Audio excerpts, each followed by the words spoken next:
김진의 돌직구쇼에 오신 여러분 반갑습니다. 김진입니다. 저는 오늘도 저희 돌직구쇼 오픈 스튜디오 앞에 나왔습니다. 민주당이 외교부 장관 해임 건의안을 통과시키겠다고 밝힌 데 이어서 이번에 한동훈 법무부 장관까지 고소하겠다고 밝혔습니다. 헌재가 마련한 이 공개 변론장에서 한 장관이 했던 발언을 문제 삼겠다는 겁니다. 변론에서 했던 말을 허위사실 유포나 명예훼손 등으로 고소하겠다는 것도 이례적인데 외교부 장관 해임에 이어 법무부 장관 고소하겠다는 것도 상당히 이례적입니다. 잠시 후에 이야기 나눠보겠습니다. 저는 비가 오나 눈이 오나 매일 아침 이곳에서 여러분을 기다리겠습니다. 김진의 돌직구쇼 지금 라이브로 시작합니다. 잠깐만요.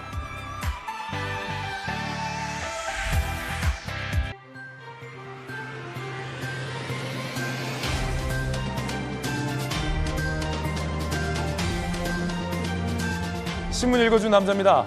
민주당 지도부가 한동훈 장관을 고소하겠다고 합니다. 많은 조간신문에서는 헌재 공개 변론의 뒤끝을 민주당이 보였다라고 쓰고 있습니다. 잠시 후에 이야기 나눠보겠습니다. 민주당 입장도 들어보겠습니다. 오늘 조간신문 4가지 키워드 준비가 되어 있습니다. 먼저 첫 번째 키워드부터 공개하겠습니다. 첫 번째 키워드는 뭘까요? 바로 이겁니다. 대치. 동아일보 4면에 쓰고 있는 기사입니다. 대치 국면입니다. 여당에서는 MBC 항의 방문을 했고 민영화해야 한다. 이렇게 마음대로 할 거면 공영방송 딱지 떼고 해라. 야당에서는 국민 눈, 귀 막으려 하나 해도 넘어간다. 대치 국면입니다. 윤석열 대통령 발언, 보도, 파문의 여파가 상당합니다. 자, 이어서 두 번째 키워드 살펴보겠습니다. 두 번째 키워드는 뭘까요? 턱밑. 수사의 칼끝이 턱밑을 겨눴다. 누구의 턱밑일까요? 중앙일보입니다. 이화영의 신변을 확보한 검찰 구속됐죠. 이번엔 정진상을 겨눈다. 정진상 정무조정실장은 이재명 대표의 오래된 측근. 이번에는 측근 아니라는 해명도 할 수 없는 사람입니다. 정진상 겨눈다. 이재명 대표의 턱밑을 검찰이 압박하고 있다고 중앙일보 쓰고 있는데 이 기사 상당히 흥미롭습니다. 성남FC 광고 유치 과정도 뭔가 이상하다. 성남FC의 자금 흐름이 수상하다 하는 보도인데 잠시 후에 이야기 나눠보겠습니다. 자, 그런가 하면 구속된 이화영 전 평화부지사, 경기도부지사 법인카드를 배달 어플에 등록해 놓고 배달 음식 시켜 먹은 정황까지 검찰이 다 확보한 것으로 알려지고 있습니다. 법인카드 그렇게 쓰면 안 되죠. 자기 법카드 아닌데. 이어서 다음 키워드입니다. 세 번째 키워드는 기로. 경향신문 16면이 쓰고 있는 기사입니다. 어떤 기로의 기사일까요? 눈물 머금고 손절하냐? 이 악물고 버티기냐? 기로에선 개미들. 주식하시는 분들 요즘 한숨 쉴 겁니다. 아예 주식창을 안 보는 분도 있습니다. 손절하냐? 버티냐? 그것이 문제로다. 문제는 해법이 보이지 않는다는 거겠죠. 기로에선 개미들. 코스피 2200선 붕괴입니다. 믿었던 주식 넘어져. 여기가 바닥인 줄 알았는데 지하가 있었습니다. 여기가 지하 끝인 줄 알았는데 계속 내려갑니다. 이거 걱정입니다. 이어서 다음 키워드입니다. 네 번째 키워드는 이겁니다. 쾅.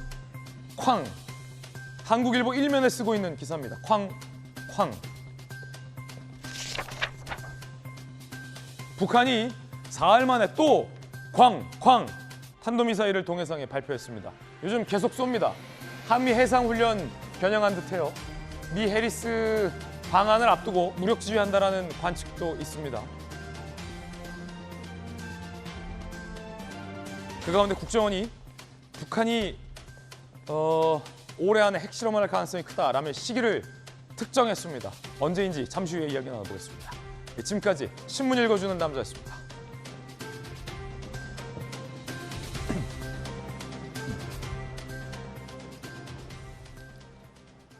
오늘 함께 하신 분들 소개해드리겠습니다. 기자 출신의 교수, 한신대 김수경 교수, 그리고 국민의힘의 이양수 전략기획부총장 의원 나오셨습니다. 오늘 여야 모두 중량감이 있는 재선 의원들 나오셨습니다. 민주당의 대통령 후보 박용진 의원, 강력계 형사 출신의 변호사 박성배 변호사 나오셨습니다. 어서 오세요. 민주당이 외교부 장관 해임하겠다라고 밝힌 데 이어서 한동훈 법무부 장관을 고소하겠다라고 밝혔습니다. 헌재 공개 변론의 발언을 문제 삼은 겁니다. 이례적 상황입니다. 그 이야기 지금 시작합니다. 외교부 장관의 법무부 장관까지 고소하겠다. 박홍근 원내대표가 한동훈 법무부 장관을 고소하겠다고 밝혔습니다. 헌재 공개 변론 뒤끝이다. 자, 박홍근 원내대표는 왜 도대체 한동훈 법무부 장관을 고소하려 하는 걸까요? 한동훈 장관의 어떤 발언이 고속감이라고 생각했던 걸까요? 뭐가 마음에 안 들었던 걸까요? 들어보시죠. 박홍근 원내대표는 한동훈 법무부 장관을 상대로 허위 사실에 의한 명예훼손죄 혐의로 고소장을 제출합니다. 해당 법률 개정안이 범죄 수사를 회피하기 위한 잘못된 의도로 만들어졌다고 전제하면서 발언을 맥락과 무관하게 연결시켰습니다. 지극히 악의적이고 특정 정파의 입장에서 허위 사실을 공표함으로써 입법권을 훼손하였음은 물론 박홍근 원내대표 개인의 사회적 명예를 실추시켰습니다.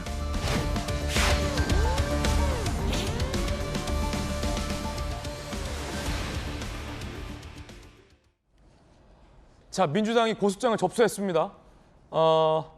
한 장관의 공개 변론 발언이 허위 사실이다. 그래서 민주당의 입법 활동을 저해했다라는 겁니다. 헌재가 마련한 공개 변론에서 법무부 장관의 발언을 허위 사실로 야당이 고소한 사례는 매우 이례적인 사례입니다. 그럼 민주당이 고소하기에 이르는 한 장관의 발언 무엇이었을까요? 궁금하시죠? 들어보시죠.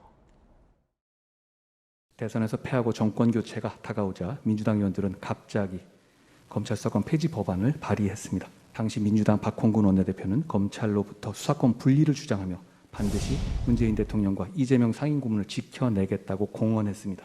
일부 정치인들을 지키겠다 공개적으로 선언하고 추진한 입법이 정권 교체 직전에 마치 청야전술 하듯이 결행된 것입니다. 박홍근 원내대표가 문재인, 이재명 두 사람을 지키겠다라고 발언을 했다라는 한 장관의 발언이 허위사실이라는 겁니다. 민주당의 입장 함께 보실까요? 박홍근 원내 어제 한동훈 법무부 장관 허위사실 유포 명예훼손 혐의로 고소.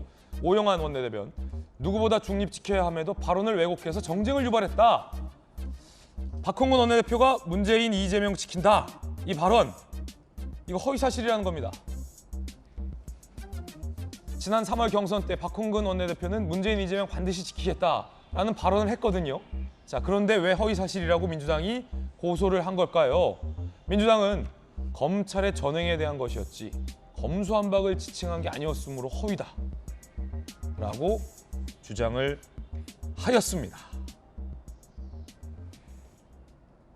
그래서 고소를 했다라고 합니다. 자, 일단 언론인 출신의 김수현 교수님, 어떠십니까? 한 장관이 명백히 허위 사실을 얘기한 겁니까? 고소를 당한? 박홍근 원내대표가 원내대표로 출마할 때 이제 출마의 변에 뭐라고 썼냐면 이 문재인, 이재명 탄압 수사만큼은 반드시 막아내겠다라고 얘기를 하면서 검찰 개혁에 필요한 입법을 관철하겠다는 얘기를 했어요. 그거 검수완박 아닙니까? 그게 이제 검수완박이라는 단어를 쓰진 않았지만 사실상 검수완박이라고 볼 수가 있죠. 예. 근데 물론 이제 박홍근 원내대표가 검수완박의 직접적인 목적 자체가 문재인, 이재명을 지켜내겠다라고 말한 것은 아니지만 한동훈 장관 역시도 어제 그 발언에서 직접적인 목적이라기보다는 이면에 그러한 의도가 분명히 보인다라는 식의 말을 했기 때문에 예. 이게 허위 사실을 적시한 것인가에 대해서는 좀 의문이 있고, 왜냐하면 도저히 그렇지 않고는 설명이 안 되니까. 예. 이렇게 무리하게 여러 가지 독소 조항을 가지고 있는 검수완박법을 국민들은 제대로 알지도 못하고 국민들에게 잘 설명도 하지 않은 채 여러 가지 절차적인 정당성을 다 무시하고 황급히 이렇게 통과시킬 수밖에 없었던 이유가 도대체 무엇이었겠느냐. 예. 그것은 특정 정치인을 지키기 위한 목적이 있지 않았겠느냐라고 한동훈 장관도 생각하는 것이고 많은 예. 국민들도 생각하고 있는 것이죠. 그렇기 때문에 이제 그러한 이면의 목적을 이야기한 것이지 박홍근 원내대표가 직접적으로 검수완박이 정치인을 지켜내기 위한 목적이라고 말하지 않았다고 해서 이걸 허위사실로 볼 수는 없다는 생각이 들고, 사실 지금 박홍근 원내대표는 이게 명예훼손이다라고 얘기를 하고 있죠. 있지만 그렇게 따진다면 동일한 논리로 계속해서 이재명 대표에 대한 수사를 정치적인 탄압이다라고 얘기하는 것도 어떻게 보면 검찰에 대한 명예훼손일 수 있죠. 그렇군요. 검찰은 사실 사법 정의를 위해서 수사하고 있는 걸 수도 있잖아요. 그런데 무턱대고 이건 다 정치인에 대한 탄압이라고 얘기하는 것 자체가 같은 논리를 대자면 검찰에 대한 명예훼손일 수도 있기 때문에 이걸 고소 고발전으로까지 비화시키는 건 좀 무리라는 생각이 듭니다. 자, 이거 허위 사실도 아니고 고소 고발은 무리수다. 김수현 교수의 의견이었습니다. 그럼 궁금합니다.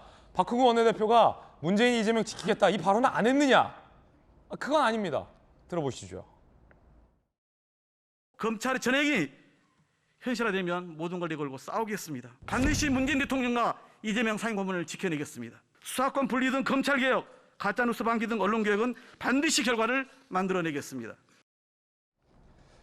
명백히 얘기를 했습니다. 문재인, 이재명 두 사람 지켜내겠다라고 하며 바로 수사권 분리 법안 관철시키겠다라고 얘기했습니다. 그리고 검수한박했습니다. 그런데 뭐가 허위 사실이라는 건지 궁금해지는데 박용진 의원님, 네. 보통 이제 허위 사실이라고 하면 김문기를 알았는데 모른다라고 했던가.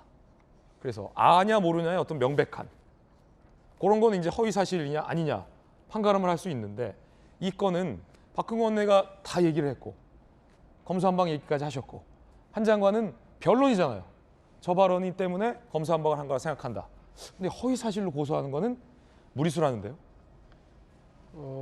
일단 저는 뭐 굳이 한 장관을 고소했을까?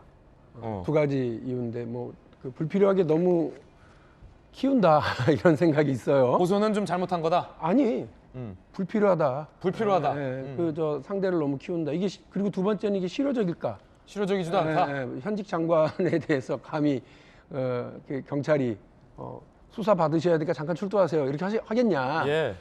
그래서 정치적인 수를 아마 박홍근 원내대표가 쓴 거라고 좀 보이는데 뭐 적절성 여부에 대해서는 좀 더 고민을 해보자고요. 예. 그러나 저는 이제 한동훈 장관이 굳이 헌재 변론에서 저렇게 얘기할 필요가 있었을까 하는 생각이 있어요. 이게 이 법의 정당성 여부는 장관이 따지실 일이 아니에요. 몇 번 얘기 드렸는데요. 장관은 법을 집행하셔야죠. 법이 옳아요, 그러요 이런 얘기 하실 입장이 아니라고요. 대한민국 헌법과 상권분립에 따르면 장관은 그렇게 얘기하실 분이 해서는 안 되고요. 예를 들어서요. 저는 뭐 거기에 동의하진 않았습니다만 황교안 법무장관이 통진당 해산에 대해서 얘기할 때 우리 헌법 정신과 우리 법 정신이 이렇습니다라고 얘기를 했지 이 법이 틀린데요. 이렇게 해석해서 이렇게 적용해야 됩니다. 그렇게 안 했다고요?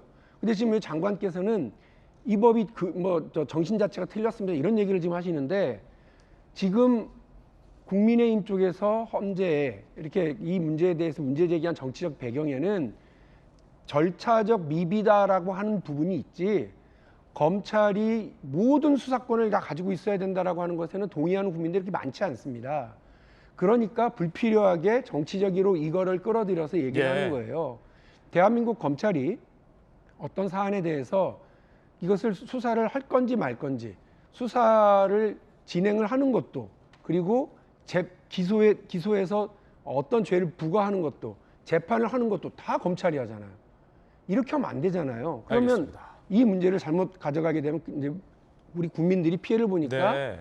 검찰의 수사권을 제한하자라고 하는 얘기는 오래된 얘기고 그렇죠. 그 부분에 대해서 괜히 본인이 나서실 필요 없다고요. 근데 정말 저는 불필요하게 역시 한동훈 장관도 네. 언론에서 의도가 이럴 거예요. 어. 이런 얘기를 불필요하게 정치하시는 분도 아닌데 자꾸 저러실 필요는 넌 없다고 생각합니다. 예. 그렇지만 박홍근 원내대표가 한 장관을 고소한 건 실효성도 없고 왜 있는지 좀 의문스럽다라는 민주당 박용진 의원의 의견이었습니다. 이양수 의원님, 만약에 공개 변론에서의 발언이 마음에 안 들었으면 같이 나와서 반박을 했으면 될 일인데 지금 민주당 내부에서도 사실 굳이 왜 고소했냐라는 의견도 있거든요. 네. 여당에서는 어떻게 보세요?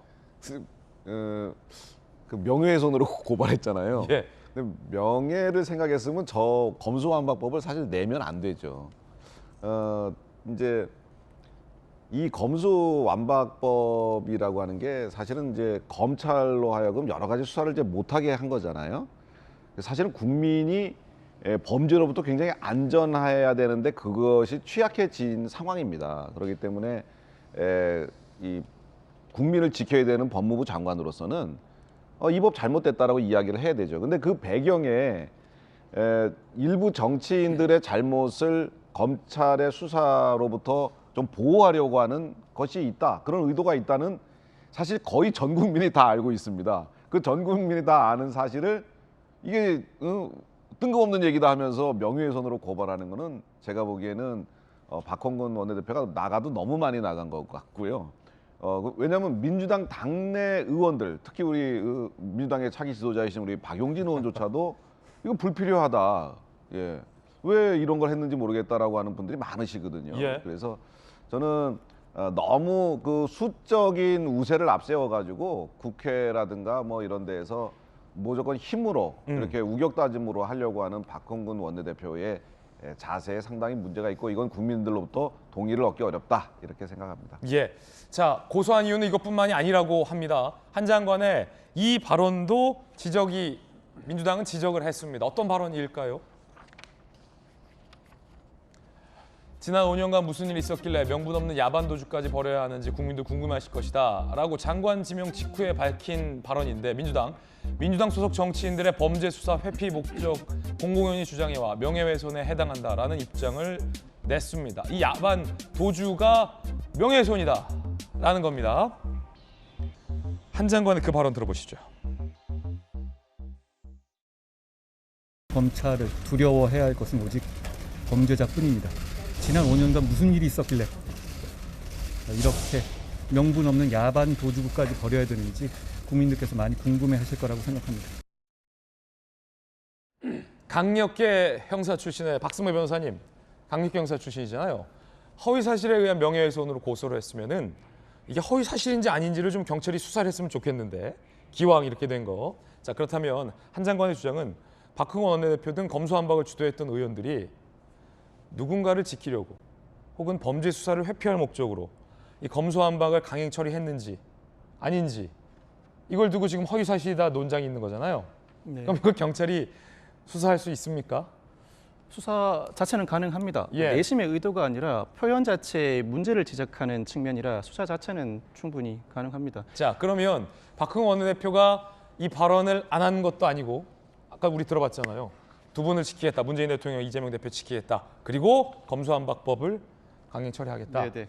자, 그 발언을 한 장관은 언급했습니다. 이게 허위사실 명예훼손에 해당됩니까? 이 고소 대상이 한 장관이 권한쟁의 심판 모두 변론에서 수사권 분리를 주장하며 문재인 대통령, 이재명 상임고문을 지키겠다라고 발언했다라는 부분입니다. 사실 공개 변론 절차에서의 발언을 두고 명예훼손으로 고소하는 경우는 상당히 이례적입니다. 그 이례적이다. 자체가 이 전파 가능성, 명예훼손이 성립하기 위한 공연성이 부정될 여지가 상당하기 때문입니다. 그렇지만 이 발언이 이 공개 변론 현장에서의 발언에 그친 것이 아니라 이어서 법무부 홈페이지에 게시됨으로써 공연성이 인정될 가능성은 있어 보입니다. 이 부분도 수사를 통해 따져봐야 할 것 같습니다. 이 대법원 판례는 공적인 인물의 경우에는 명예훼손죄 성립 가능성을 상당히 낮게 보고 있습니다. 공적인 인물은 그 자체로 비판과 의혹이 제기되는 것이 당연하고 이에 대해서는 이 해명과 재반박을 통해서 극복해야 한다. 그럼에도 불구하고 명예훼손죄가 성립하는 경우는 악의적이거나 경솔한 공격으로서 현저히 상당성이 이른 경우다라고 재차 판시하고 있습니다. 예. 민주당도 이 사실을 정확하게 인식하고 있습니다. 그래서 고소장을 제출하면서 그 고소장 내용에 범죄 수사를 피하기 위한 의도로 수사 기소 분리 법률을 추진하였다는 취지의 발언을 하였는데 이는 허위 사실을 가공한 방식이나 사실 확인을 위한 노력의 정도 등에 비춰볼 때 악의적, 경솔한 내용에 해당한다는 대법원 판례를 일부 인용해 그 표현을 다듬고 있습니다. 결국 수사의 초점은 크게 세 가지 정도가 아닐까 싶습니다. 첫째는 박홍근 원내대표가 문재인 대통령과 이재명 상임고문을 지키겠다는 발언 그리고 수사권 분리를 주장한 발언이 다른 시간과 장소에서 행해졌는가, 다른 시간과 장소에서 행해지지 않았다면 각자 다른 맥락에서 나온 발언이었는가가 첫 번째 수사 대상이고 이 두 번째는 박홍근 원내대표 스스로가 이 한동훈 장관 등의 주장에 대해서 특정 정당이나 정치인의 이익을 위해서 법률 개정을 추진하지 않았다는 입장을 여러 차례 밝혀왔음에도 불구하고 한동훈 장관이 재차 이와 같은 발언을 했는가? 셋째는 한동훈 장관이 실제로 이 사안과 관련해 여론 형성에 미치는 영향이 어느 정도인가? 이 세 가지 갈래를 두고 실제로 명예훼손죄가 성립할 수 있을지 법리적 검토가 이루어지지 않을까 싶습니다. 예.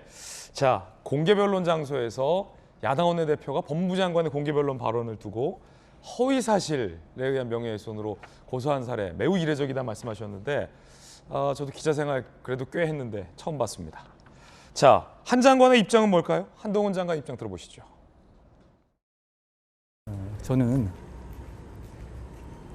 법정에서 정상적으로 한 변론에 대해서 재판의 상대방이 허위 사실 명예훼손으로 고소한다는 얘기는 태어나서 처음 들어봅니다. 누구를 지키겠다라고 말한 사실이 없다는 건가요? 아니면 그게 검수완 박의 추진과 관련이 없는 얘기였다라는 건가요? 저희가 법정에서 한 변론에서 한 말들은 모두 사실입니다. 이제 앞으로 대응은 어떻게 하실 예정이실지? 글쎄요, 뭐 제가 이게 무고죄가 된다 뭐다 이렇게까지 얘기하는 것은 좀 치졸한 얘기일 것 같고요. 뭐 여러분들께서 보시고 판단하실 것 같습니다. 이게 상식적인 상황인지 아닌지.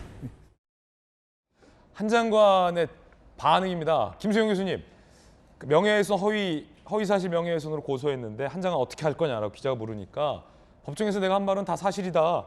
누굴 지키겠다고 발언 안 했느냐? 하지 않았냐? 그렇죠? 그리고 이 법 어떤 의도로 통과했는지 다 알지 않냐? 라고 하면서 하지만 허위 사실 명예훼손에 대한 대응이 보통 이제 무고죄인데 내가 그 무고죄로 대응할 필요가 있겠냐? 너무 치졸하지 않냐? 상대 안 하겠다. 이겁니까?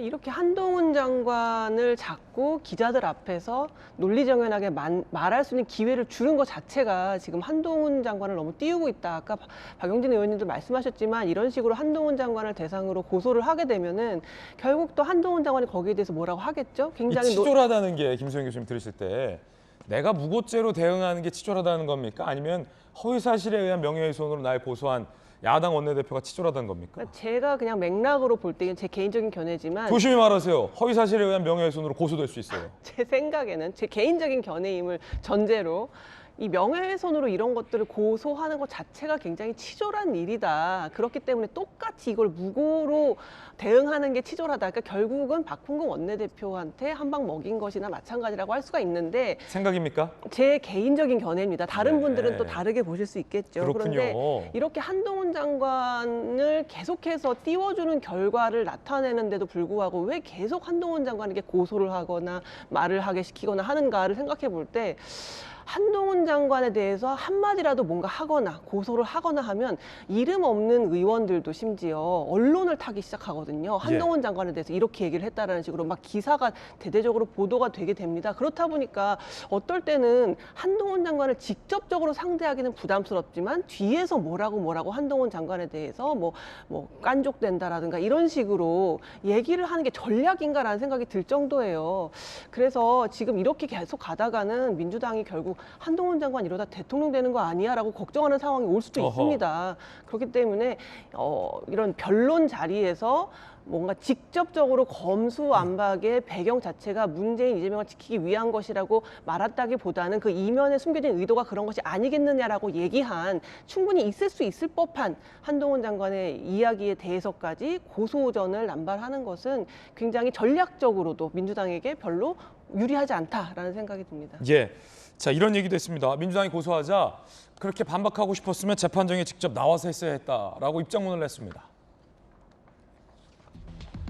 뒤늦게 재판정 밖에서 불만. 재판 5시간이나 했는데 할 말 있으시면 재판정 나오셔서 당당하게 말씀하시지 그랬나 싶다. 저희가 진실 말했다는 건 국민들과 언론 재판관들 모두 보셨다라고 입장문을 냈습니다. 듣고 보니까 이양수 의원님, 사실은 변론에서 한 발언이 마음에 안 들면 변론에 나와서 당당하게 한 장관의 주장을 논리적으로 격파했으면 더 멋졌을 텐데 박홍근 원내대표는 왜 직접 안 나오시고, 물론 원내대표가 나가는 데는 여러 가지 제약은 있었습니다만 뒤에서 이제 고소를 하는 모양새가 좀 이례적입니다. 그렇죠. 이제 그 법정에 뭐 원내대표가 꼭 나가야 되는 것도 아니고 사실 뭐 원내대표가 거기 뭐 참석 대상자가 아니기 때문에 예. 갈 일은 아닙니다. 근데 지금 이상한 거는 박홍근 원내대표가 왜 그 법무부 장관의 변론을 보고서 그거에 대해서도 고발했느냐거든요. 저도 사실 굉장히 납득이 안 가고 아까 한동훈 장관이 태어나서 처음 보는 일이라 그랬는데 사실 저도 정치하면서 처음 봅니다. 그래서 정치하시면서 처음 봤어요. 예, 아니 원내대표가 재판정에서 벌어지는 일에 대해서 고발한다는 게 이 정말 너무 이상한 일이잖아요. 정치 되게 오래 하셨잖아요. 보좌관부터 하시고. 예, 그러니까 변론이라고 하는 거는 양쪽이 서로 나뉘어 갖고 서로의 주장이 맞다라고 하는 것을 이제 주장하는 거죠. 증명하기 위해서 엄청나게 많은 이야기들을 하고 여러 가지 논리를 갖다 따라 붙이게 마련이지 않습니까? 그러다 보면 사실 별 얘기들이 다 나오는 건데 거기서 한 얘기를 끄집어다가 이건 명예훼손이다라고 얘기하는 것은 사실 너무 이례적이고 그다음에 한동훈 장관이 재판정에 출석해서 저런 얘기한 걸 국민들이 몰랐어요 원래. 네. 그 재판정 거기 참석하신 분들하고 그거 유튜브로 기사 보신 분들이나 알지 누가 다 알겠어요. 근데 박홍근 원내대표가 아주 한동훈 장관이 한 얘기를 온 전국에 지금 소문을 다 내주는 거거든요. 그 박홍근 원내대표가 한동훈 장관 키우기 작업에 뭐 나선 것이 아니냐는 오해를 받을 정도로 예. 같은 당도 아닌데 왜 저러실까 하는 그런 오해를 받을 정도로 하는 건데 지금 그 추미애 장관하고 그다음에 박범계 장관이 윤석열 그 대통령 만들기에 굉장히 노력을 많이 해서 성공했지 않습니까? 그 말은 조심하십시오. 허위 사실에 의한 명예훼손으로 고소될 수 있습니다. 제 생각입니다만 박홍근 원내대표도 따라서 그렇게 하는 거 아닌가 하는 의구심이 들 정도입니다. 예. 직접 나와서 재판정에서 하시지 그랬냐라는 한 장관의 발언에 대해서 박홍근 원내대표가 입장을 냈는데 깐족된다라고 썼어요. 정말 깐족된다라고 썼어요. 박홍근 원내대표 특유의 깐족되는 입장을 내놨다. 본인이 직접 청구해놓고 난데없이 왜 출석 안 했냐고 자다가 남의 다리 긁는 소리. 사실은 직접 출석해라가 방점이 아니라 왜 변론 때 공식적으로 대응을 안 하고 뒤에서 이제 고소를 했냐 이게 방점인데 박홍근 원내대표는 직접 나오지 그랬냐라는 발언에 포인트를 잡았습니다. 한동훈 특유의 깐족되는 입장을 내놨구나 라는 입장을 박홍근 원내대표가 냈습니다. 글쎄요, 이 야당 원내대표가 법무부 장관에게 깐족된다라는 표현도 어쩔지 모르겠습니다. 민주당 오만불송 그 자체, 정치검사 특권 의식으로 국회와 제1야당을 깔보는 것이냐, 미운 7살보다 철없이 비아냥대는 모습 참담하다. 민주당은 뭐 이런 입장 낼 수 있다고 보는데 야당으로서 깐족된다. 이 깐족된다는 표현이 글쎄요. 왜냐하면 그 논리 대 논리로 지금 맞서는 국면인데 박용진 의원님, 한 장관은 박홍근 원내대표 입장에서 아우 저 깐족이 깐족대라고 느낄 수는 있는데 한 장관은 표면적으로 계속해서 논리적으로 얘기를 하려고 노력하잖아요. 그러면 박홍근 원내대표도 좀 논리적으로 말씀하시려고 노력을 하시면 좋지 않을까.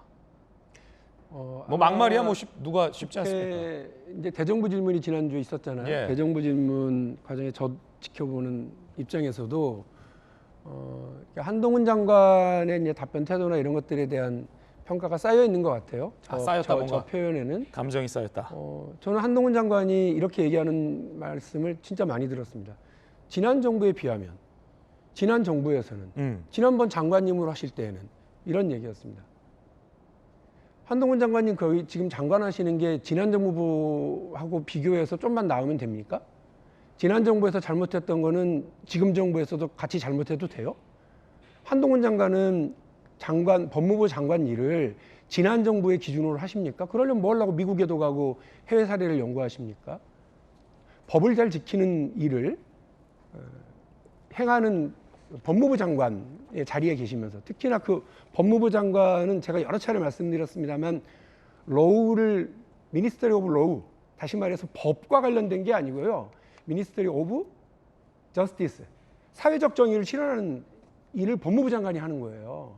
그렇기 때문에 제가 여당일 때도 우리 법무부 장관이 저스티스, 사회적 정의를 제대로 못 지키면 저는 당에서 좀 뭐 욕 좀 먹더라도 장관에 대해서 비판적인 얘기를 했었던 겁니다. 그래서 저는 한동훈 장관에게도 똑같이 말씀드립니다.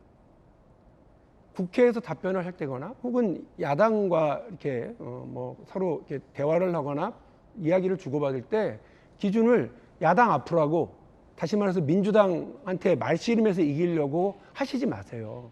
이전 정부에 비하면, 이전 정부에서도 그랬고, 이렇게 얘기를 하시는 것이 우리 국민들이 얼마나 처참하겠습니까? 더 나은 정부 만들려고 정권 교체했는데 세상의 모든 기준이 이전 정부하고 이전 정부에서도 그랬으면 나도 할게요. 이런 장관의 모습을 보는 건 참 처참합니다. 참담합니다. 저는 그 부분을 지적하고 싶고, 그래서 제가 아까 말씀드린 것처럼 굳이 뭘 장관이 헌재 재판정에서 했었던 얘기를 관련해서 고소를 했을까라고 예. 하는 말씀을 제가 드린 것처럼 굳이 뭘 한동훈 장관도 저런 식으로 자꾸 대응하시느냐라고 우리 국민들 생각해서 조금 한동훈 장관도 한 걸음 뒤로 물러나는 것이 어떨지 말씀을 제가 진지하게 조언을 드립니다. 한 장관도 좀 한 걸음 자제할 필요가 있다라는 박용진 의원의 이야기 들어봤습니다. 그 박성민 변호사님, 나는 깐족된 적 없다. 허위 사실에 의한 명예훼손으로 고소할 수 있습니까? 아니요, 그건 일종의 평가에 해당하기 때문에 예. 사실을 적시하는 부분이 아니라 그 자체가 고소 대상이 되지 못합니다. 아, 그렇습니까? 예. 아, 참 오늘 논의의 수준이 고급집니다. 자, 이번엔 저희가 준비한 두 번째 이야기 시작하겠습니다. 검찰은 이화영 전 경기도 평화부지사의 신병을 확보했습니다. 구속시켰어요. 자, 이제 검찰의 수사는 탄력을 받았는데 그 끝은 어디로 향하고 있을까요? 함께 보시죠. 수상한 자금 흐름. 오늘 동아일보 중앙일보가 굉장히 흥미로운 기사를 쓰고 있습니다. 성남 FC의 자금 흐름이 수상하다는 겁니다. 그리고 이화영 법카의 용처는 무엇일까? 이거 재밌는데.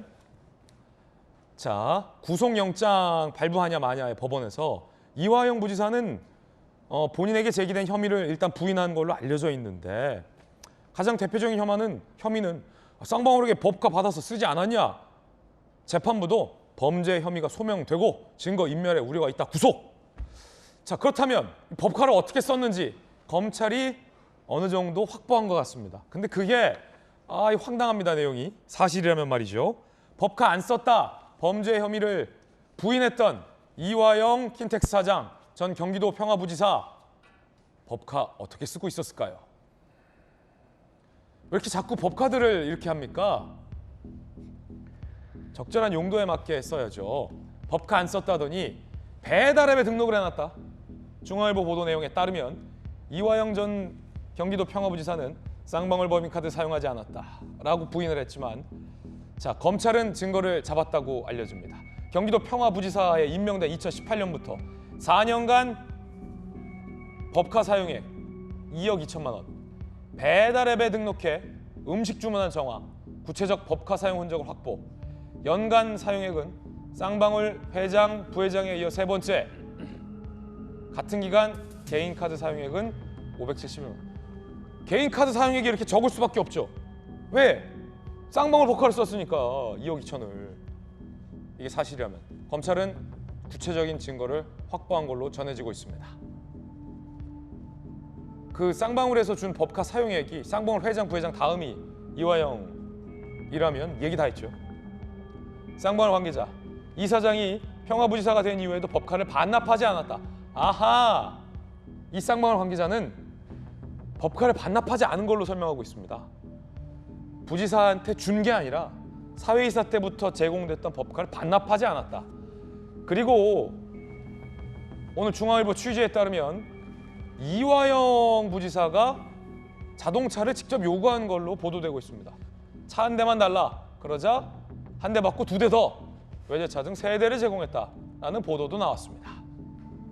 강력계 형사 출신의 박성배 변호사님, 경찰과 검찰이 수사를 잘했다. 이 보도가 사실이라면, 왜냐하면 명백하지 않습니까? 판사도 이 수사 결과를 어느 정도 보고서 구속시킨 걸 텐데 법카를 쓰지 않았다.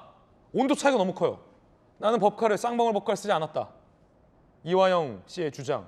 그런데 배달앱에 등록을 해서 쫙 배달 음식까지 쌍방울 법카로 결제하고 몇 년간 2억 2천만 원이고, 쌍방울 직원은 사회이사 때부터 쓴 법인카드를 반납하지 않았다라고 하고 차 한 대만 달라고 했는데 한 대 받고 두 대 더. 정황이 온도 차이가 너무 커요. 구속영장을 발부한 영장 전담 판사는 그러니까 뇌물죄 성립이 상당히 소명되었다고 본 것 같습니다. 사실 이화영 사장의 구속영장 혐의 사실로만 보면 혐의가 인정되는 것 자체로 구속을 피할 수는 없습니다.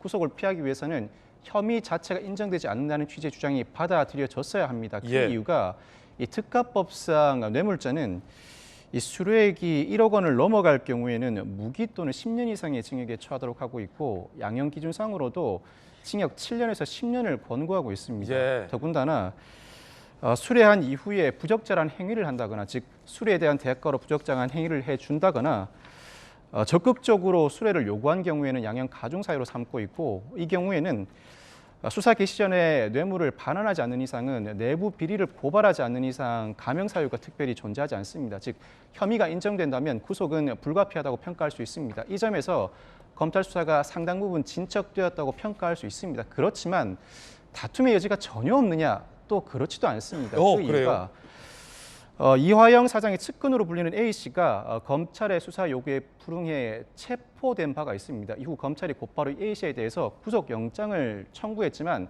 다른 영장 전담 판사는 A 씨에 대해서 구속영장을 기각했습니다. 그 이유가 이화영 사장의 혐의와 일부 겹치는데 쌍방울 그룹에 근무하지 않으면서도 급여를 수령해 뇌물 업무상 횡령을 방조하였다는 혐의였습니다. 그렇지만 이 사건에서 영장 전담 판사는 구속의 상당성과 관련해 소명이 부족하다는 이유로 기각한 바가 있습니다. 즉, 이 사건은 뇌물 혐의가 인정된다면 구속은 당연하고 상당한 기간의 실형 선고는 불가피한 사안이지만 앞으로 법정에서 뇌물 혐의 자체를 두고 즉 법인카드 사용 자체는 크게 쟁점이 될 것 같지는 않습니다만 이것이 뇌물 수수로 곧바로 연결되는지는 법리적으로 상당한 다툼이 이어질 가능성이 높아 보입니다. 그렇군요.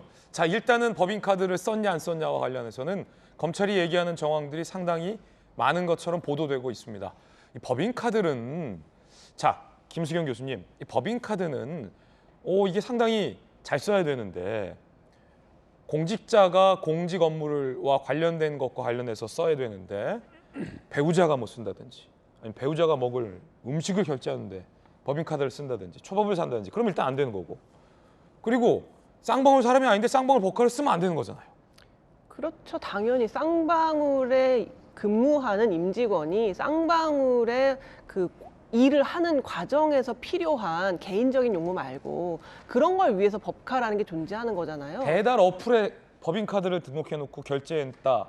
그리고 이 보도에 보면 같은 기간 개인카드 사용액이 571만 원밖에 안 된다는 거예요. 보면 4년간 법카 사용액이 2억 2천만 원이잖아요. 그중에 배달앱 등록해서 음식 주문했다는 걸 중앙일 보도하고 있는데 그 같은 기간 본인의 사적 카드 571만 원.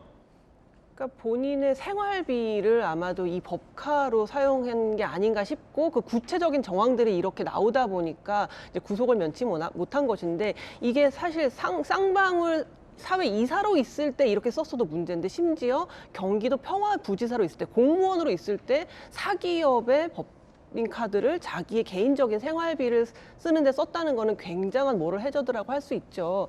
그런데 이제 이게 이화영 전 평화부지사 지금 킨텍스 사장의 개인적인 비리 로 뭐 문제가 된다면은 당연히 그에 응당한 처벌을 받아야 하겠지만 이제 이렇게 되면은 이재명 지금 대표 당시 경기도지사와의 관련성을 묻지 않을 수가 없죠. 왜냐하면 지금 쌍방울이 여러 가지 북한의 희토류 광물 사업에 대한 사업권을 북한과 체결하는 것에 쌍방울과 이화영 전 지사랑 여러 가지들이 이제 얽혀 있다는 거잖아요. 근데 이것들이 이재명 경기도지사 당시 경기도지사의 어떤 허가가 없이 제가가 없이 이화영 전 평화부지사가 단독적으로 결정하고 할 수 있는 일은 아니라고 생각하거든요. 분명히 이재명 경기도지사의 어떤 허락이라던가 그런 것들을 보고받는다거나 하는 연루가 됐을 수밖에 없는 사정이 있습니다. 그렇기 때문에 이재명 경기도지사 지금 민주당 대표는 이거에 대해서 어느 정도 해명을 해야 될 수밖에 없는 상황에 있고 자기와 무관하다. 전혀 무관하게 만약에 이러한 북한과의 광물 사업도 이루어졌었고 이렇게 주장한다면 그러면 당시에 이재명 경기도지사는 식물지사였다. 내 허락 없이도 막 이렇게 평화부지사가 북한과 사업권 막 연결해주고 이런 일을 했다라는 걸 인정하는 셈이 되기 때문에 둘 중에 하나는 인정해야 되는 그런 딜레마적인 상황이라고 할 수가 있겠죠. 그렇군요. 자, 여당도 이재명 대표가 답할 차례다라는 입장을 냈습니다. 국민의힘 이화영 구속 개인 일탈로 끝나지 않을 것. 이제는 이재명 대표가 답할 차례다라고 논평을 냈습니다. 이재명 지사 당시 대북사업 이화영이 주도, 쌍방울 경기도 주최 남북교류 행사비, 쌍방울 경기도 아태협 개최 대북 행사 상당 비용 후원, 아태협 주요 간부들 이재명 불법 선거 조직 운영 혐의로 수사 중에 있습니다. 여러 가지 연결고리들이 너무나도 많이 나와버렸기 때문에 이재명 대표와 무관하다, 내복 한 벌 사입은 것밖에 없다라고 가름하기에는 글쎄요. 이재명 대표의 이야기 들어보시죠. 기자들이 이화영 구속과 관련된 질문을 했는데 뭐라고 답변했을까요? 경기도지사 시절 측근 이화영 킨텍스 대표이사 구속된 그 관련해서 입장 부탁드립니다.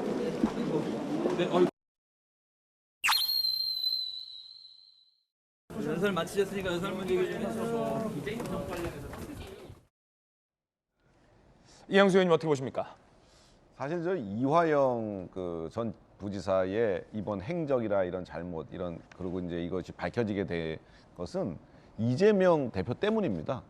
정말 이거 범죄 사실이 그냥 묻히고 아무도 모를 뻔했었는데 이재명 대표의 변호사비 대납을 쌍방울에서 해줬다라는 의혹이 제기되면서 이제 고소 고발에 들어간 거죠. 그래서 그럼 이재명 대표와 쌍방울 간의 그 관계가 직접적이냐 아니면 중간에 매개가 있냐 누구 소개를 알게 됐냐 이거를 막 조사하다 보니까 쌍방울의 사회이사였던 이화영 전 의원이 이 부지사로 가게 돼서 그분이 가교 역할을 했는데 그분을 조금만 조사했더니 뭐 법인카드를 뭐 마음대로 쓰고 뭐 차를 제공받고 뭐 이제 이런 게 막 나온 거죠. 예.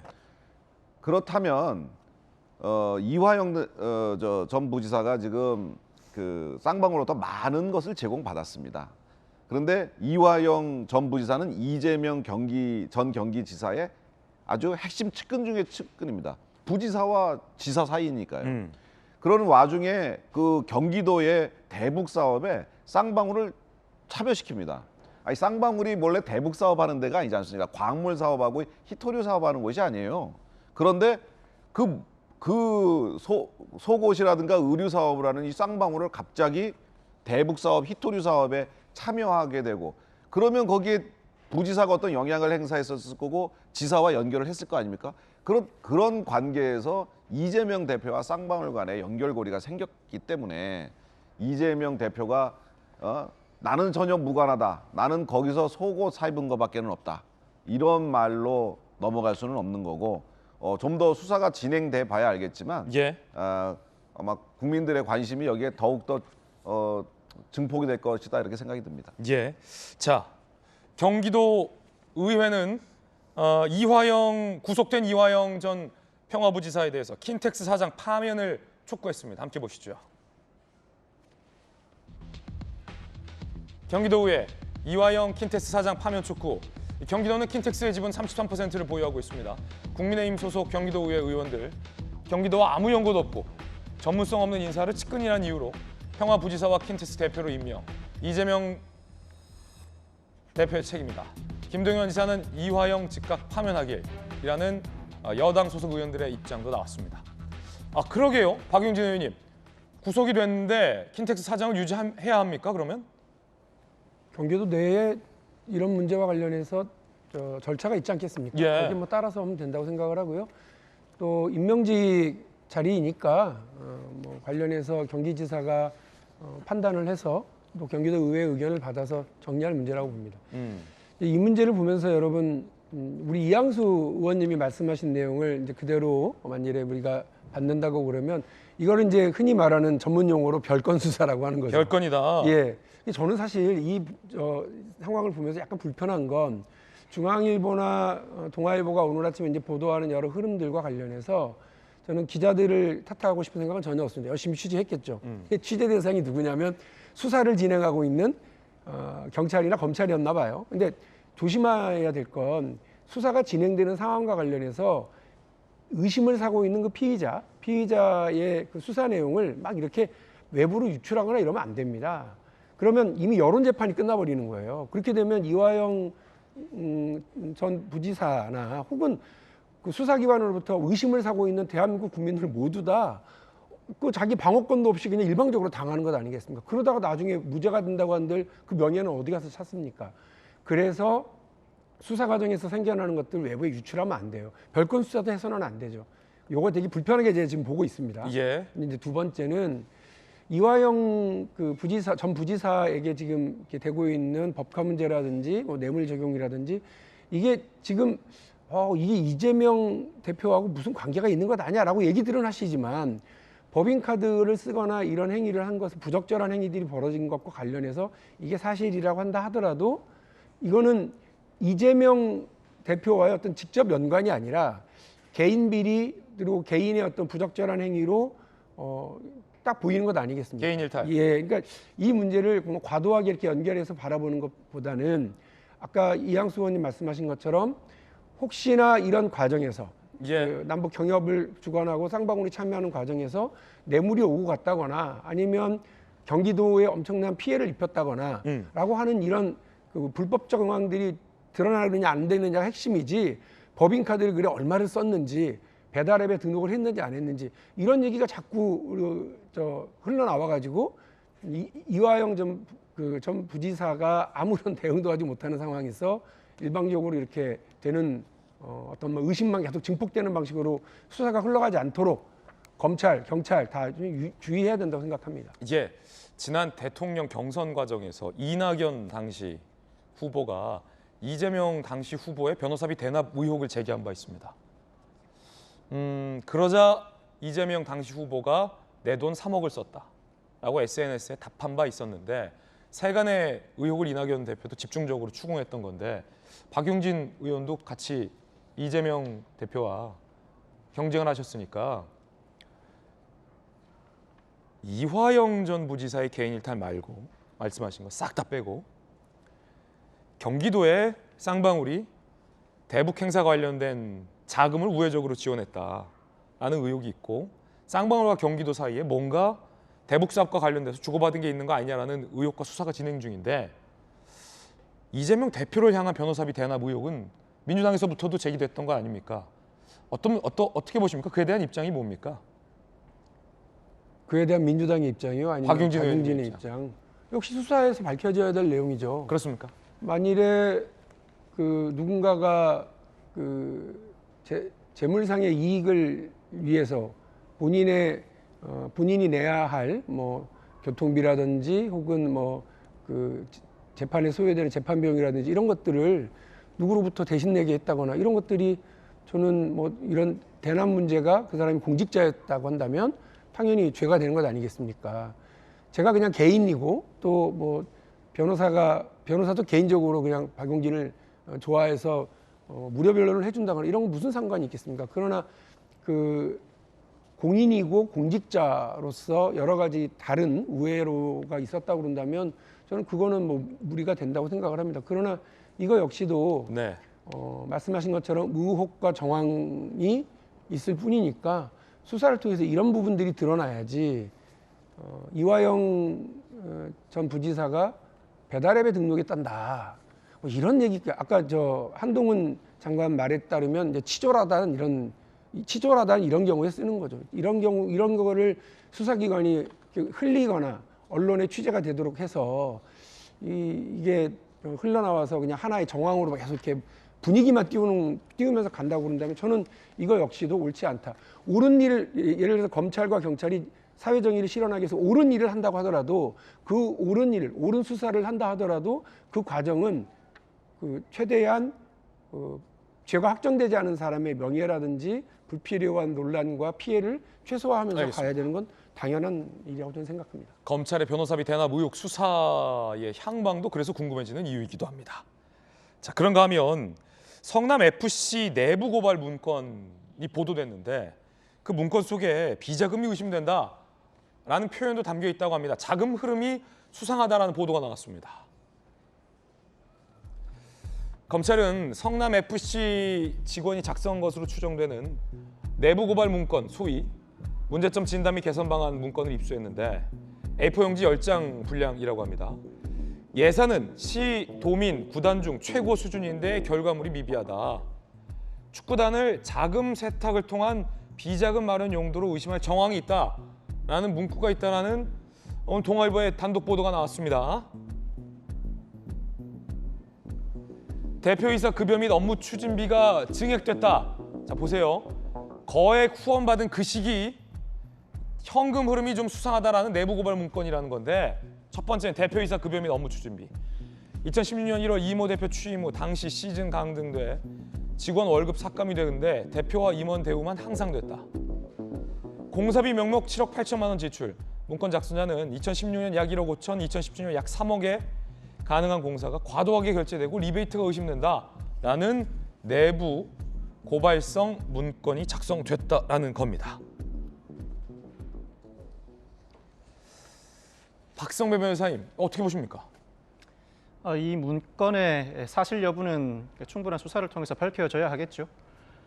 사실 여부와 어느 정도 입증 가능한지 여부는 또 별개의 문제이기도 하고, 검찰 입장에서는 이 문건을 통해 사실관계를 파악하고 싶은 욕구가 상당히 강할 것입니다. 그 이유가 앞서 경찰이 이 성남 FC 사건과 관련해서 이재명 대표를 두산건설과 관련한 제3자 뇌물 제공 혐의가 인정된다는 취지로 송치한 바가 있습니다. 그런데 이 제3자 뇌물 제공 혐의는 사실관계가 확정된다고 하더라도 법리적 다툼의 여지가 상당히 큽니다. 일반 뇌물수수죄와 달리 이 제3자 뇌물 제공죄는 직무 관련성 외에도 부정한 청탁이 전제되어야 하고, 이 부정한 청탁이 인정되기 위해서는 서로 양해, 합의 수준에 이르러야 할 정도가 되어야 되기 때문입니다. 즉, 기소한다고 하더라도 법정에서 법리 다툼이 치열해질 것으로 보이는데, 이 문건 내용이 사실이라면, 즉 축구단을 자금 세탁을 통한 비자금 마련 용도로 의심할 정황이 있고, 대표이사의 급여와 업무 추진비가 증액됐고, 공사비를 과도하게 결제 리베이트가 의심되는 정황이 있다. 이 정황들이 사실이라면 이제는 제3자 뇌물 제공이 아니라 직접 뇌물수수죄가 되죠. 직접 뇌물수수죄가 되면 법리적인 다툼의 여지는 거의 없다고 봐도 무방합니다. 검찰 입장에서는 이 문건의 진위 여부만 확인하면 기소했을 때 유죄가 나올 가능성이 상당히 높기 때문에 이 문건의 진위 여부를 통해 사실관계를 파악하고 싶은 욕구가 상당히 강할 것 같습니다. 내부 고발 문건으로 보이는데, 이 문건이 진짜인지, 문건 속의 내용이 진짜인지 여부가 중요하다는 겁니다. 함께 보시죠. 업무 추진비가 거액 후원받고 나서 5,800, 9,180, 9,240, 대표이사 급여도 8,000, 8,400, 9,600, 공사비 2억, 3억이면 될 게 7억 8천여만 원으로 돼 있다는 겁니다. 이 문건에 따르면. 물론 이 문건이 진짜인지, 문건 속 내용이 사실인지, 작성자가 진짜인지, 이런 내용도 다 확인이 필요해 보입니다. 그런가 하면 이재명 대표가 어제 국회에서 연설을 했는데, 국회의원도 잘못하면 소환해야 된다. 다시 말해서 방탄 이런 거 없애야 된다라는 취지의 발언을 했습니다. 이 발언에 국민의힘 의원들이 박수를 쳤다고 합니다. 왜일까요? 함께 보시죠.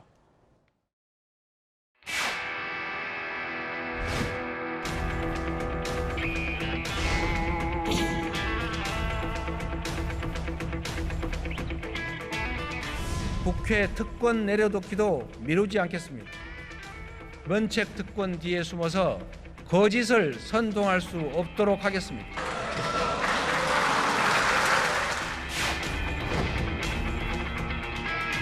국회의원 소환제로 국회의원도 잘못하면 소환될 수 있게 해야 합니다. 자, 박용진, 이양수, 박용진 두 분 의원은 국회 일정 때문에 자리를 비웠고, 도지구청 좌장 김영주 의원님 나오셨습니다. 네. 지금 이재명 대표가 하신 발언은 네. 소위 국회의원 방탄 안 하겠다라는 건데, 계속 출마할 때, 당대표 나갈 때도 방탄 논란이 제기됐는데, 어찌 보면 여당에서 주장하는 방탄을 세 겹 다 입으시고서 이제는 다른 국회의원들 방탄 없애겠다 말씀하시니까 재밌네요. 글쎄요, 이제 뭐 어쨌든 뭐 그런 것을 의식해서 예. 아마 그런 얘기를 할 텐데, 저 말은 그 소위 뭐 소환 대상자가 어떻게 보면 다른 사람 입장에서는 다 첫 번째 소환 대상자를 이재명 대표로 보는 여론이 굉장히 높을 텐데, 저런 얘기를 할 수 있다는 것은 대단하다. 대단하다. 생각이 들고요. 예. 실제로 말 그대로 앞으로 전 세계 흐름이 전체 국회의원들에 대한 방탄 국회가 더 이상 있으면 안 된다. 독재 시대가 지나간 지가 한참 됐는데 아직도 그렇게 되면 안 된다는 뜻이고 그것을 국회법이라든지 관련 법령도 완벽하게 방탄 국회가 되지 않는 그런 부분에 대한 실행까지 옮겨가야 되지 않겠나 그렇게 생각이 듭니다. 이 대표의 발언은 방향이 굉장히 적절한 방향으로 발언한 것 같습니다. 자, 이번엔 저희가 준비한 다음 순서입니다. 뜨거운 소식 2가지 준비했습니다. 함께 보시죠. 첫 번째 소식은 국민의힘과 MBC, 국민의힘이 MBC를 항의 방문했습니다. 대통령 발언 보도가 왜곡되고 조작됐다는 겁니다. 들어보시죠. 공영방송 외치면서 편파 왜곡 오랜만이다. MBC는 사과하라, 사과하라, 사과하라.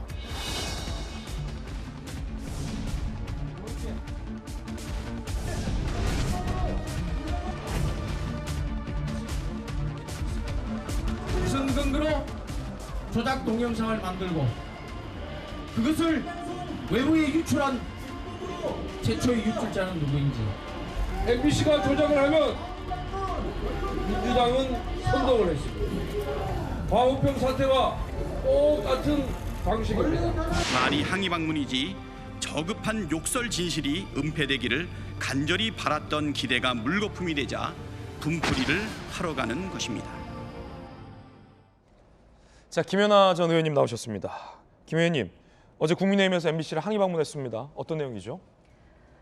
이번에 이제 대통령 그 해외 순방안에서 있었던 저는 뭐 해프닝이라고 얘기하고 싶은데 어쨌든 그 발언의 문제를 갖고 이제 엠바고가 잡혀 있었죠. 근데 이제 문제는 엠바고를 깬 누군가가 있었고 그것을 이제 인터넷 여러 사이트에서 이제 얘기가 되는 가운데 또 공교롭게도 민주당 보좌진이 그거를 입수를 하고 보니까 자기 의원님하고 의원실 방에 톡을 올렸더라고요. 그리고 또 아는 기자들한테 몇 개 보내고 그러면서 사실상 있을 수 없는 일인데요. 엠바고로 기사가 보도화되기 전에 야당의 대표가 그것을 정책조정위원회에서 발언을 합니다.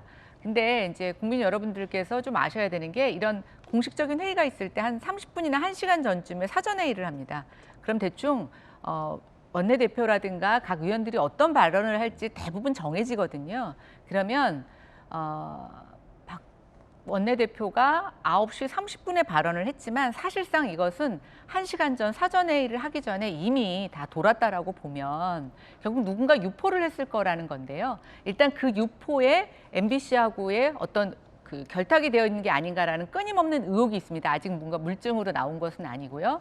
그다음 두 번째는 이 영상이 사실상 발언에 여러 가지 해석이 있는 가운데 MBC가 이것을 단독으로 또 이것을 굉장히 확정적으로 국회라고 해서 발언을 자막을 써서 입혀서 영상을 송출하는데 처음에는 이제 인터넷 방송으로 송출을 하다가 TV 방송에 송출을 할 때는 앞에다가 괄호 열고 미국이라고 해서 모든 사람이 뒤에 날리문과 바이든을 헷갈릴 수 있는 상황에서 미국이라고 쓰면 바이든이라고 들을 수 있게끔 사실상 유도했다는 측면이 있습니다. 하지도 않은 미국 발언까지 굳이 넣었다.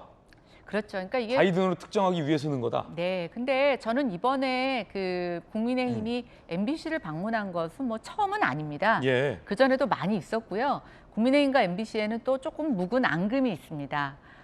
광우병 사태 때 사실은 굉장히 많이 이 MBC의 보도부터 촉발된 많은 내용들이 국민들에게 위압감을 줬고 공포를 가져왔다라고 하는 그게 있었는데요.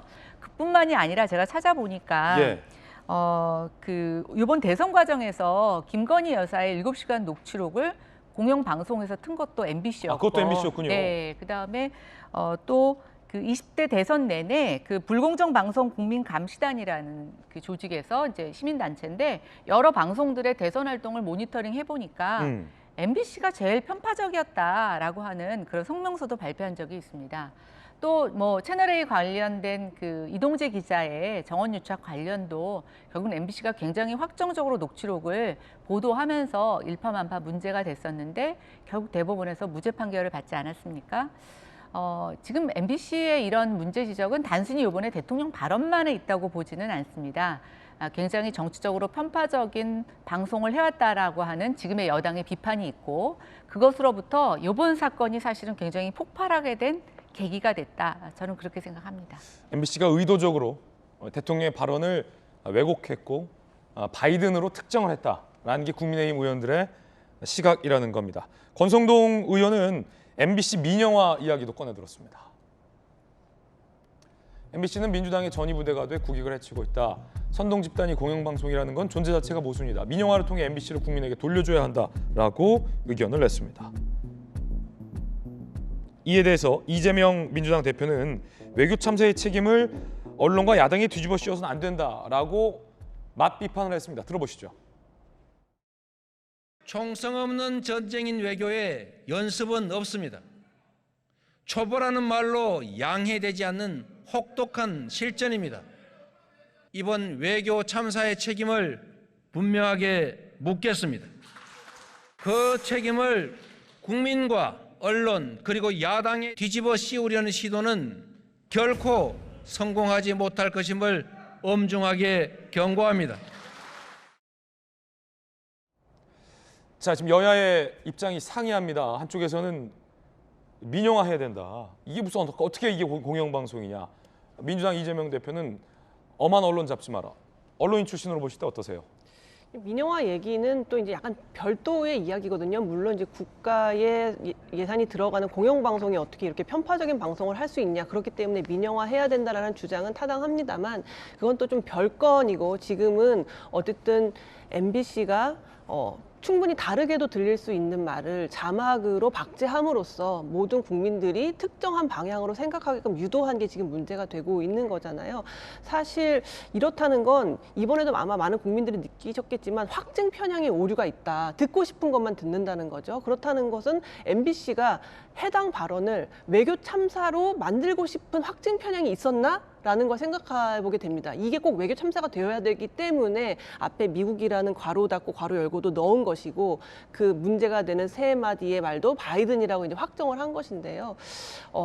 사실 저는 이렇게 봅니다. 이제 잘못 오보를 한 게 있으면 당연히 해당 발언을 했던 사람, 지금은 대통령이지만 사람의 반론권을 충분히 받아들여서 이 말을 한 사람은 그것이 아니라 난리면이라고 얘기를 했다고 합니다라고 충분히 반영을 하고 자기들이 실수한 부분이 있으면 사과를 하면 될 일입니다. 그러면 아마 대통령실에서도 쿨하게 뭐 어떤 법적 조치라든가 이런 걸 하지 않을 텐데 예. 지금 MBC에서도 이건 언론 탄압이라는 식으로 이거는 바이든이라고 한 게 맞고 거짓말을 하고 있고 그래서 언론을 탄압하려고 한다라는 식으로 몰아가게 되면은 해법이 없습니다. 사실 기억하시겠지만 예전에 윤석열 대통령이 검찰총장 시절에 한겨레에서 큰 오보를 낸 적이 있었어요. 무슨 별장 성접대를 받았다 이래가지고 윤석열 검찰총장이 그때 고소했거든요. 한겨레 신문을. 근데 그때 많은 논란이 있었습니다. 검찰의 수장이 언론사를 대상으로 고소하는 게 맞냐. 근데 그때 윤석열 검찰총장이 이건 사과를 받아야겠다. 도저히 이거는 그냥 지나갈 수는 없다라고 해서 한겨레가 사과를 했고 그래서 또 고소를 취하한 적이 있어요. 이런 식의 오보 사고가 날 때는 MBC도 자기들이 잘못 인지했던 부분이 있다. 충분히 논란이 있을 수 있는 부분이고 실제로 그 해당 발언을 했던 사람이 그렇게 말하지 않았다고 하는데 자기들이 확증 편향을 가지고 특정하게 자막을 달았다. 이 부분에 대해서 사과한다라고 인정을 한다면 대통령실도 아마 뭐 법적 조치라든가 고소라든가 이런 것들을 하진 않을 거거든요. 그런데 이거를 자꾸 언론 탄압이다 이런 식으로 몰아가면은 결국 언론은 잘못된 사실을 이야기했을 때 인정할 수 있어야 되는데 계속 이걸 탄압으로만 얘기하게 되면은 정치적으로 풀자는 거거든요. 이러면 해법이 없습니다. MBC는 왜 인정을 안 할까요? MBC는 모르겠습니다. 왜 이걸 이렇게 정치적으로 계속 공방적으로 갔는지 모르겠는데요. 여태까지 MBC가 여러 가지로 공정하지 못하다 혹은 좀 민주당의 친위대가 아니냐라는 이제 비판 같은 것들을 받은 적이 있습니다. 그렇기 때문에 이제 MBC 쪽에서는 아마 바이든이라고 확신하고 있는 것 같고 진짜 윤 대통령이 거짓말을 하고 있다고 생각하는 것 같은데 모르겠습니다. 잘못이 있을 때는 그리고 특히나 그 말을 한 사람이 그게 아니라고 이렇게 단호하게 이야기할 때는 그것에 대해서 좀 받아들이는 부분이 필요하고 결국 윤 대통령이 다른 발언, 뭐 욕설이 있었냐 없었냐 이런 부분에 대해서는 그건 대통령실이 알아서 사과할 문제고요. 그건 MBC가 뭐 이래라 저래라 할 문제가 아니고 자사에 관련돼서 보도에 관련돼서 잘못된 부분에 대해서는 MBC도 쿨하게 인정할 건 인정할 수 있어야 된다고 봅니다. 예, 김수영 교수님 의견 들어봤습니다. 자, 뜨거운 소식 함께하고 있습니다. 이번에 두 번째 소식입니다.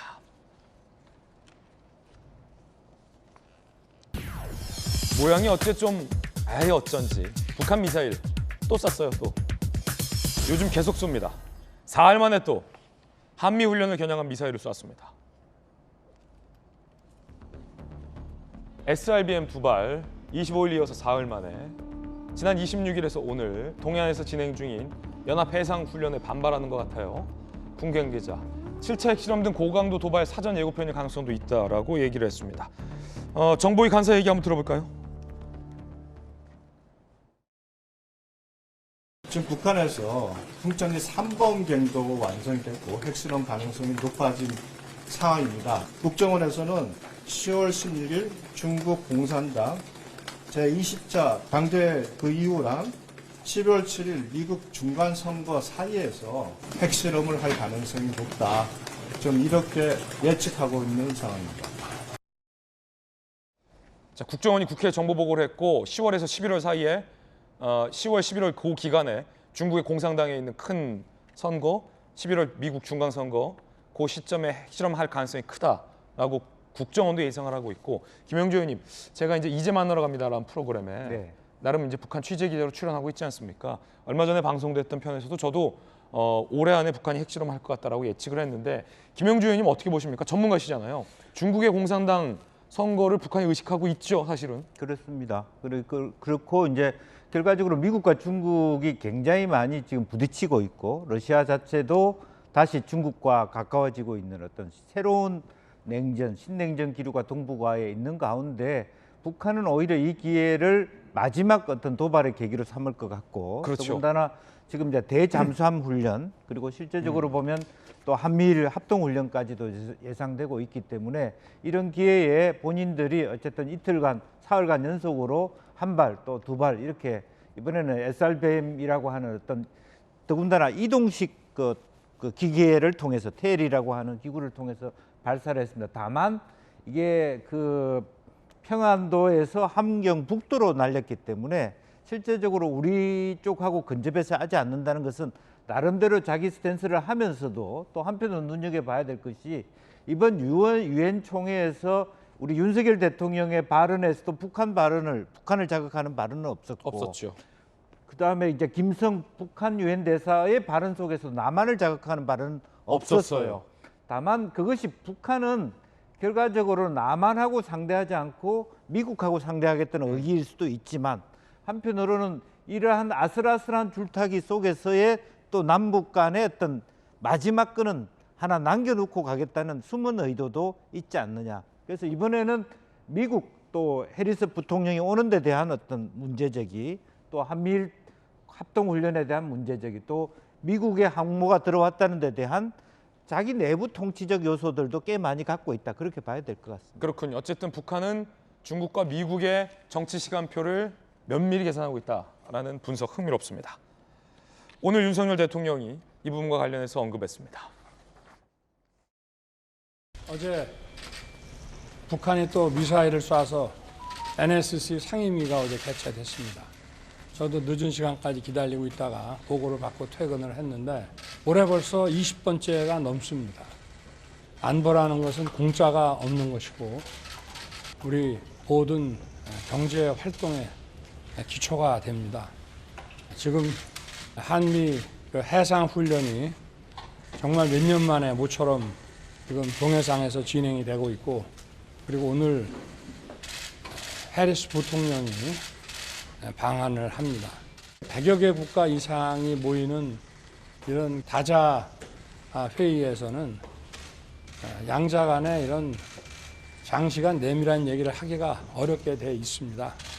그래서 이번에 일본 전 총리 국장에 참석을 했다가 들어와서 또 부족한 얘기들을 좀 더 나눌 생각이고. 자, 이번엔 저희가 준비한 다음 이야기 시작하겠습니다. 국민의힘에서 주술설이냐 천동설이냐가 맞붙었습니다. 이게 다 무슨 얘기일까요? 지금 시작합니다. 이 가처분의 무한 궤도는 언제 끝나는 겁니까 도대체? 차라리 고등법원까지 가서 끝내야 됩니까? 판사가 계속 같은 판사님이라 모르겠습니다. 주술적이냐 천동설이냐 맞붙었습니다. 그리고 의회의 권성동 징계 돌입 그 소식 전해드립니다. 어제 여당 윤리위가 열렸고 이준석에 대한 징계 안건은 어제 논의되지 않았습니다. 다른 사람에 대한 징계 절차가 개시됐습니다. 바로 권성동. 일단 이준석은 징계 보류. 체인지. 권성동. 지난달 수해 기간 중 연찬회에서 금주령 불구하고 전원회의 뒤 음주 및 노래하는 모습이 외부에 공개됐다. 징계 절차가 개시됐습니다. 다음 달 6일 이준석 전 대표도 권성동 전 원내대표도 소명을 듣고 징계 수위가 논의된다라는 겁니다. 이런 분들에 대한 징계도 나왔습니다. 자, 연찬회 음주 감호 권성동 전 원내대표에 대해서 윤리위 징계 절차 어떻게 개시된 걸까요? 함께 보시죠. 김연아 의원님. 네. 징계를 하겠다는 것 같아요. 일단은. 근데 저 연찬회 음주 감호 이게 어떤 얘기입니까? 이제 국민의힘이 여러 가지 비상 상황이 일어났었죠. 예, 그리고 아마 저 때는 이제 1차 비대위가 출범을 하고 권성동 원내대표하고 이제 우리 좀 잘해보자. 그리고 이제 연찬회를 갔었는데 네네. 워낙 이때도 이준석 당대표의 반발도 있었고 또 전반적인 분위기도 좋지 않아서 당내에서 연찬회 가서 술 먹는 거 하지 마라. 예. 예, 이렇게 이제 일종의 금주령이 내렸었습니다. 예. 저 연찬회가 그 연찬회 아닙니까? 연찬회 분위기 좋게 끝나고 돌아오다가 가처분 먹은 날. 그렇죠. 그런 날이죠. 예. 근데 이제 아마 저 때는 의원들 입장에서는 약간 긴장을 풀고 또 굉장히 사기가 저하되어 있었기 때문에 저거는 술이 아니에요. 지금 사진은. 예, 그런 것 같습니다. 이건 술 아닙니다. 음료입니다. 네. 그래서 이제 이렇게 뭐 하지 말자 이렇게 얘기를 했는데 또 그럼에도 불구하고 이제 술을 드시는 폭탄주를 드시는 장면이 누군가에게 또 목격이 됐고 그게 기사화됐습니다. 권성동 원내대표가 드신 겁니까? 아마 여러분들하고 좀 같이 드셨지 않았을까 싶은데 이제 주도를 하셨다고 기사가 나왔습니다. 폭탄주를 혼자 드시지는 않았겠죠. 예. 네. 근데 뭐 어쨌든 저 기사가 났었고 저 이후에 뭐 저거에 대한 별다른 조치가 없었는데 저는 이렇게 생각합니다. 이제 국민의힘 윤리위가 이준석 대표의 말대로 이준석 잡기만 하는 것처럼 비춰졌던 것도 분명히 있습니다. 그러나 국민의힘 윤리위는 제가 봤을 때 저 사건 말고도 어제도 한 3명 정도 의원의 징계위가 회부가 됐고 징계가 결정이 됐습니다. 민주당의 최강욱 의원이라든가 뭐 여러 가지 부적절한 발언을 통해서 했던 의원들의 징계위가 굉장히 늦어지는 것에 비해서는 저는 국민의힘은 사실은 굉장히 역동적으로 윤리위가 작동이 되고 있다고 보고 있고요. 그런데 이제 어제 핵심은 권성동 의원은 좀 의외에 이것까지 윤리위에 올라가나 이제 이렇게 저희가 접한 소식이었고 예. 어제 모든 국민들의 관심은 이준석 대표에 대한 추가 징계가 어제 확정이 되느냐 안 되느냐가 어제 굉장히 세간의 관심이었어요. 그래서 다른 의원들 어떻게 징계가 나왔는지 제가 보니까 뭐 검색을 해보지 않으면 나오지 않을 정도로 이제 어제도 역시 이준석 대표에 대한 관심이 모아졌는데요.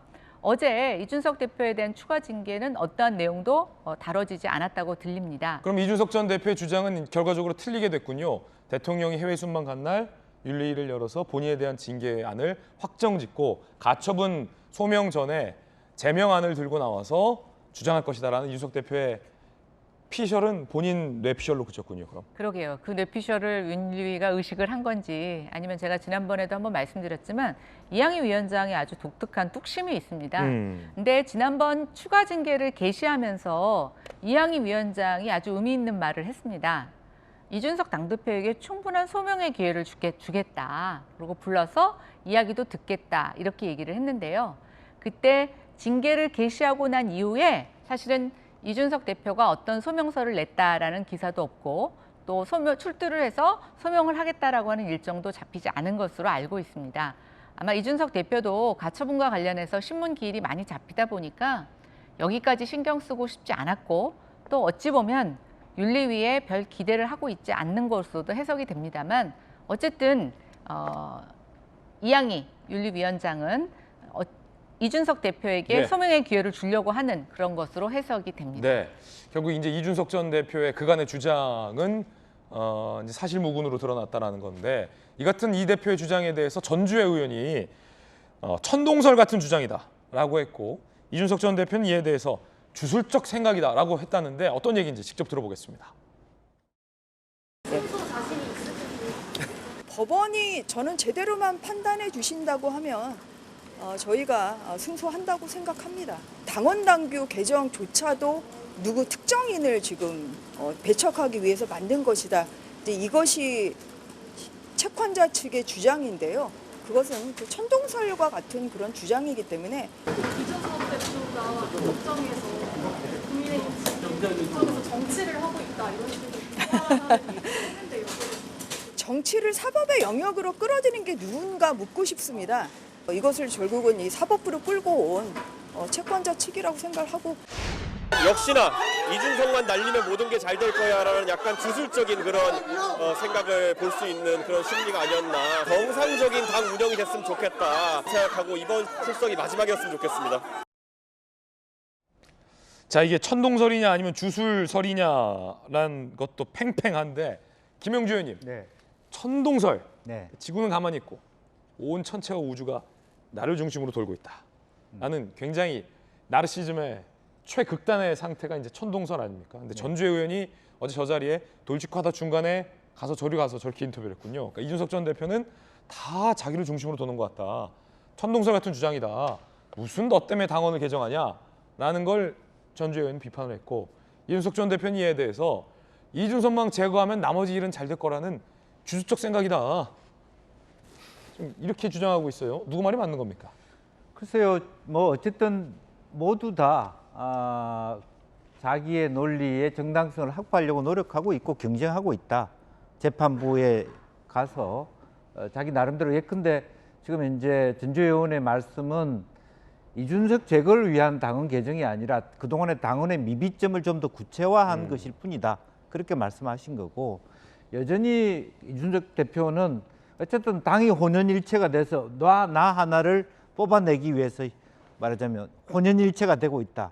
그거 자체가 매우 비과학적인 논리 구성을 하고 있다. 예. 그렇게 1차 가처분에 진 이유도 비과학적으로 했기 때문에 진 거 아니냐, 이런 공격을 대받아치기를 하고 있다고 봐요. 예. 근데 재밌는 것은 실제로 과학은 지동설이지만 예. 많은 사람들은 천동설로 착각하잖아요. 정치는 천동설과 지동설 사이를 왔다 갔다 하는 것이 정치라고 보여지기 때문에 명언이네요. 네, 그런 부분에 대해서 내가 과학이다 이런 것만 중요한 게 아니라 실제로 이준석 대표의 논리가 비상식적이라 하더라도 많은 사람이 거기에 동의한다면 그 또한 사실은 재판부의 마음을 흔들 수 있는 요소가 있다.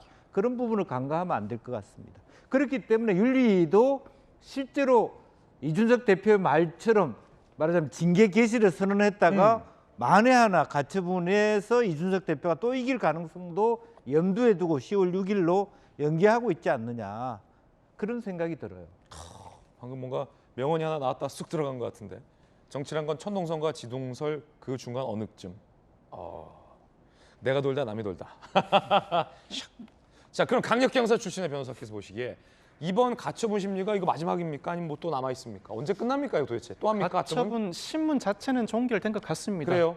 서면을 통해서 최종적인 판단만 남은 것 같고. 이 대표가 또 가처분 신청할 수도 있잖아요. 지금 벌써 5번째인가 6번째가 했는데. 국민의힘이 사전 조치가 있어야 가처분 신청 대상으로 예. 삼을 수 있겠죠. 다른 조치가 없는 한은 가처분, 이른바 쉽게 표현해서 1심은 이 사건으로 종결되지 않을까 싶습니다. 양측이 모두 기존 가처분 인용 결정 취지에 따라 이번에는 자신들이 승소해야 한다고 주장하고 있습니다. 아, 그래요? 일단 이 전 대표 측은 최고위원들이 사퇴한 경우에는 전국위가 최고위원을 다시 선임할 수 있다는 기존 가처분 결정이 있었음에도 불구하고 예. 보궐선거도 실시하지 않았다. 또 당대표가 상당한 민주적 정당성을 확보하고 있다는 기존 가처분 결정이 있었음에도 불구하고 선출직 최고위원들의 결의만으로 당대표를 배제할 수 없다는 취지의 주장을 합니다. 그 반면에 국민의힘 측은 당대표에 준하는 지위를 가지는 것이 선출직 최고위원이다. 이들이 당대표의 전횡을 막아야 하고 기존 가처분 결정 취지에 따라 당헌을 보완했으니 이번에는 가처분이 기각되어야 한다는 취지의 주장을 합니다. 결국 핵심은 소급입법에 해당하는지 아닌지가 될 것 같습니다. 예. 이 전 대표 측은 이미 비상사퇴 여부는 과거에 확정된 사실관계인데 당헌을 개정한 것 자체가 소급입법에 해당한다고 주장하고 있고, 국민의힘 측은 지금도 당이 혼란 상태이다. 법률적으로는 부진적 소급입법에 해당하는 상황에 불과하기 때문에 소급입법에 해당하지 않아 개정된 당헌에 따라 가처분이 기각되어야 한다는 취지로 주장하고 있습니다. 재판부가 진정 소급 위법인지 부진정 소급 위법인지 어떠한 판단을 하느냐에 따라서 가처분 인용 기각이 결정되지 않을까 싶습니다. 그러니까 당헌을 고친 거에 대해서는 법률적으로 이의는 없고 그게 소급적으로 된 거냐? 소급 위법이라면 이른바 특정인을 배제하기 위한 당헌 개정이 되는 것이고 부진정 소급 위법이라면 지금도 당이 혼란 상황이 있으므로 현재 상황에서 부득이 당헌을 개정한 것에 불과하다면 특정인을 배제하기 위한 조치는 아니라고 할 수 있죠. 그렇군요. 당이 혼란인 건 자명한 것 같아요. 지금 상황에서. 그럼 이 당을 혼란에 빠뜨린 게 누굽니까? 갈릴레오입니까? 저는 서로 연계되어 있다고 생각이 됩니다. 시작을 누구라고 판사입니까? 누굽니까? 할 수는 없지만 국민의힘 모두의 책임이라고 저는 생각합니다. 예. 드릴 말씀이 없습니다. 거기까지. 어떻게 들여보세요, 언론 출신의 김성규 교수님. 이번엔 지난번 이제 가처분 신청에서 부분적으로 이준석 대표가 이제 신청한 가처분을 받아들였는데 같은 재판부 같은 판사예요. 당헌을 고쳤어요. 그리고 그 사이에 지도부 싹 꾸렸어요. 그리고 전략기획 부총장 등등 주요 당직도 임명이 지금 돼버렸어요. 만약에 이번에 4차, 5차, 6차 가처분이 인용이 된다면 그거 다 무효예요.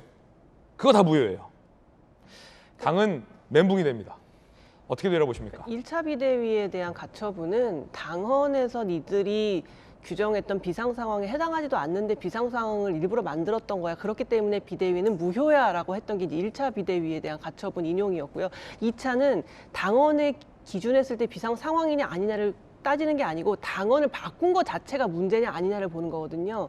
그래서 당헌을 바꾼 게 이준석 한 사람을 내치기 위한 거냐 아니면 국민의힘이 일단 비상 상황에 있는데 당헌이 그 비상 상황을 규정할 수 없음으로 당헌을 바꾼 거냐 이 판단을 해야 되는 거예요. 재판부에서 당헌의 개정의 목적이 무엇이었냐를 재판부가 판단해야 되는데 이 부분은 상당히 정치적일 수도 있을 것 같아요. 어떤 법적인 정확한 근거가 있어가지고 재판장이 아주 재량이 적은 이렇게 판결할 수밖에 없는 그런 부분이라기보다는 재판장의 어느 정도 재량이 꽤나 넓은 정치적 판단이 될 수 있을 것 같아서 만약에 좁은 판단이라면은 어느 정도 예측이 가능하겠지만 재판장의 정치적인 생각이나 여러 가지 것들이 반영될 수 있는 재량이 넓은 부분의 판단이라면 정말 예측이 어려울 것 같습니다. 그렇군요. 결과가 이제 곧 나올 것 같은데 금명간에 어떻게 나올지 궁금해집니다. 저희들은 60초 광고 보고 돌아오겠습니다. 잠시 후에 뵙죠. 네, 오늘 저희가 준비한 순서 모두 다 전해드렸습니다. 저희들은 내일 아침 8시 50분에 더욱더 풍성한 소식 들고 인사드리겠습니다. 오늘 하루는 분명 어제보다 나을 겁니다. 좋은 하루 되십시오. 고맙습니다.